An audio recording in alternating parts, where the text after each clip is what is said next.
What was it about the script that drew you to this project?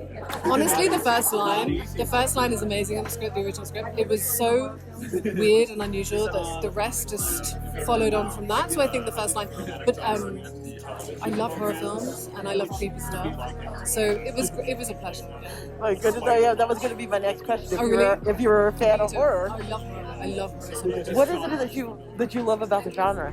I think it's just so unusual as well. Like it's such a, how do you describe it? Like a kind of gross pleasure to watch these kind of things. You know, like it's gross, and I like it. What was the experience like working with Brandon? Brandon is so lovely. He's so humble, which is really nice to work with, and he's very shy, which is quite nice because some directors are quite dominating, but he's not. He knows what he's doing, he knows what he's going to say, and it was a real pleasure to work with someone quite, understated.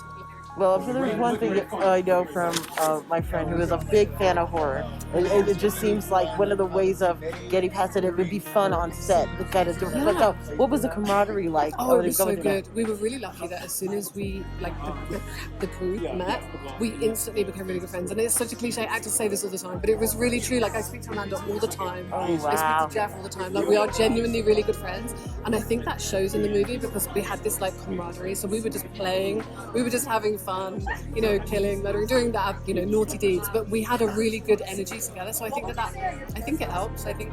Wonderful. Thank you very much. It's a pleasure. It's a pleasure. If you were to describe this movie in one phrase, what would it be? Faustian terror. Can I elaborate? Yeah. It is. When I first read the script, I thought it's like a Dr. Faustus, where Dr. Faustus he is a literary person, like a professor, and he is hungry for something more in life, something more tactile, more visceral, and so he sells his soul to the devil, and then things start coming apart. This is, I think, the main character.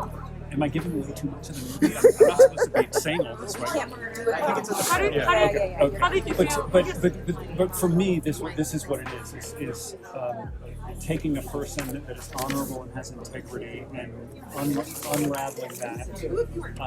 Because I feel like the other cast, we're sort of the demonic forces that tempt him into further and further risk-taking. My character is just straight-laced university dean during the day, and then at night his sort of Batman is just absolute hedonism, drinking a lot, just irresponsible to the you'll see and kind of getting off on himself. I mean, I feel like that's the character.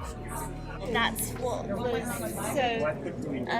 so intriguing about Gabby, is that I was reading the script and I thought that she was going to be one thing, and then by the end of the script I was just so impressed by her that she could be me, and she was so intelligent and cunning and manipulative in ways, and it was just it was something that I wanted to explore more of. What was it about the script that drew you to this project? Well, it was Brandon. I'm a fan of his. It was the title, it was Brandon, and it was particularly the opening scene. It's a very unusual opening scene. It's some dialogue over a black screen, and it was very specific and strange. Brandon is such an amazing filmmaker. He's kind of like a visionary, and it was just like an automatic yes. Did you find any scenes that were particularly challenging? I mean, you probably fell in love with the script, but as you started filming, was there anything that you found, one of the scenes that you found challenging? Well, it's never really fun to act out like horrible relationship stuff where you're yelling and you're crying, and like drumming up that kind of emotion is pretty taxing, but at the same time, like, I knew I was contributing to something really great, so, give and take.